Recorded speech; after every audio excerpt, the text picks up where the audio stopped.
à toutes et à tous, bienvenue au Solo & Co Days. Je suis ravie d'accueillir Marie-Laure Cuvelier aujourd'hui. Bonjour Marie-Laure. Bonjour Pauline. Marie-Laure, tu es élue à la région Nouvelle-Aquitaine. Est-ce que tu peux nous dire en une minute ce que tu fais en fait en tant qu'élue de la région ?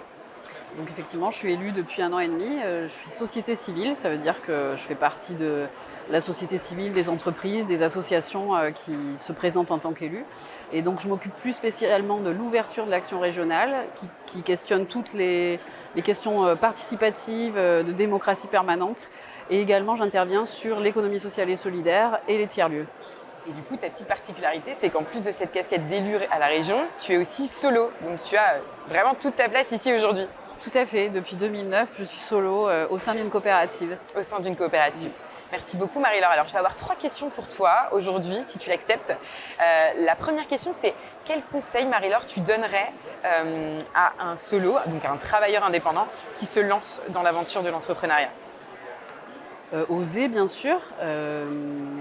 S'autoriser, plus. Ouais. Parce que bien souvent, on n'ose pas oser. Ouais.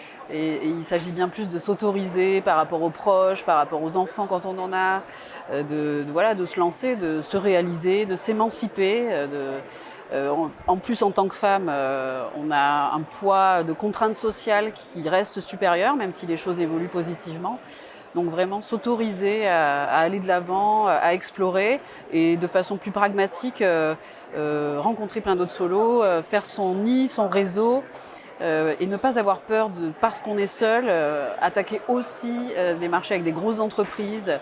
Il y a une agilité et plein d'avantages à travailler avec des solos, donc ça, il faut le revendiquer dès le départ. Et puis, on est des chefs d'entreprise, libres, responsables, et en général, quand on se lance, c'est qu'on a bien calculé son coût et qu'on a une capacité de travail aussi qui fait qu'on n'a pas envie de décevoir qui on a en face. Ouais, très intéressant. Merci beaucoup pour cette réponse. J'ai une deuxième question, Marie-Laure. Quelles sont pour toi les 3 clés, on va dire, de succès pour qu'une collaboration soit vraiment réussie entre l'entreprise et le solo, donc le travailleur indépendant ? Je pense que ça passe beaucoup par la communication réciproque, le fait de bien présenter. Moi, je suis sur un métier de conseil où c'est vrai que on peut parfois prendre les choses à la légère parce qu'on est dans une culture commune. Moi, je travaille sur les tiers-lieux. Donc, on ne va pas forcément redire des choses qui sont néanmoins indispensables pour poser une collaboration et être dans un professionnalisme maximal. Et donc, on peut se dire, en face, j'ai un solo, on peut prendre ça de façon un peu plus légère. Il va être plus corvéable, c'est moins structuré, on n'a pas signé le devis, on n'a pas signé le bon de commande, donc c'est pas grave, ça marche à la confiance. Non, je pense que pour que ça fonctionne, il faut que ce soit carré, il faut que ce soit hyper pro comme n'importe quelle entreprise. Et donc ça aussi, c'est intéressant d'être en coopérative parce qu'on n'a pas besoin d'avoir ça intuitivement.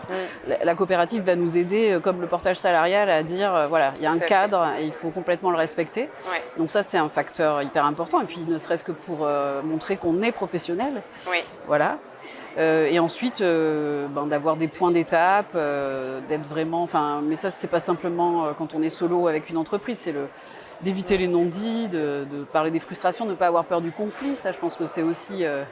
c'est pas forcément inné, mais par contre, ça s'apprend et l'expérience fait qu'on a de moins en moins peur de dire les choses aussi.